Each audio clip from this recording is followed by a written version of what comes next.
BRS ఎమ్మెల్యేలు హైదరాబాద్లోని MLA క్వార్టర్స్కు చేరుకున్నారు. కాసేపట్లో స్పీకర్ గడ్డం ప్రసాద్ కుమార్ను కలవనున్నారు. కాంగ్రెస్ పార్టీలో చేరిన దానం నాగేందర్పై అనర్హత వేటు వేయాలని స్పీకర్కు పిటిషన్ ఇవ్వనున్నారు. దీనికి సంబంధించి పూర్తి సమాచారం మా ప్రతినిధి వంశీ లైవ్లో అందిస్తారు. వంశీ,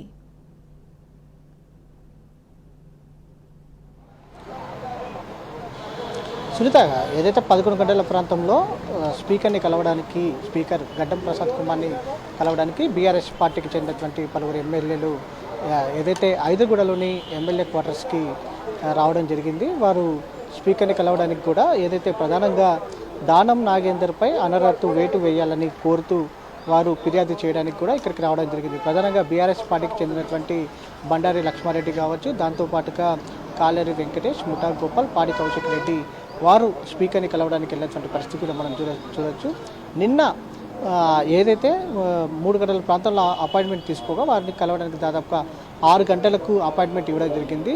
ఏదైతే స్పీకర్ని కలవడానికి 6 గంటలకు వెళ్ళినటువంటి బీఆర్ఎస్ పార్టీకి చెందినటువంటి ఎమ్మెల్యేలకు 8:30 అయినా కూడా రాత్రి 8:30 అయినా కూడా స్పీకర్ అపాయింట్మెంట్ దొరకలేదని కూడా వారు తెలిపినటువంటి పరిస్థితి కూడా మనం చూస్తూ ఉన్నాము. ఆఖరికి ఫోన్లో కాంటాక్ట్ అయినా కూడా స్పీకర్ ఏదైతే అందుబాటులోకి రానటువంటి పరిస్థితి కూడా మనం చూస్తూ ఉన్నాము. ఏదైతే ప్రధానంగా కాంగ్రెస్ పార్టీ ఏదైతే బీఆర్ఎస్ పార్టీకి చెందినటువంటి ఎమ్మెల్యేను జాయిన్ చేసుకోవడానికి తీవ్రంగా బీఆర్ఎస్ పార్టీ ఖండిస్తున్నటువంటి పరిస్థితి కూడా మనం చూస్తూ ఉన్నాము. ఒకప్పుడు రేవంత్ రెడ్డి ఏదైతే ఒక పార్టీలోకి కలిసి ఇంకొక పార్టీలో జాయిన్ అయ్యే వారి పైన ప్రత్యేక చట్టం తెచ్చి ఉరి తీయాలని కూడా అప్పట్లో డిమాండ్ చేసినటువంటి రేవంత్ రెడ్డి పైన ప్రజెంట్ ఇలాంటి ఏదైతే వివిధ పార్టీలకు చెందినటువంటి ఎమ్మెల్యేలను చేర్చుకోవడం పైన వారు తీవ్రమైనటువంటి బీఆర్ఎస్ పార్టీ ఎమ్మెల్యేలు ఆగ్రహం వ్యక్తం చేసినటువంటి పరిస్థితి కూడా మనం చూస్తూ ఉన్నాము. అందులో భాగంగానే అటు ఏదైతే దానం నాగేందర్పై ఫిర్యాదు చేయడానికి అనర్హత వేటు వేయాలని కోరుతూ వారు 11 గంటల ప్రాంతంలో బీఆర్ఎస్ పార్టీకి చెందినటువంటి ఎమ్మెల్యేలు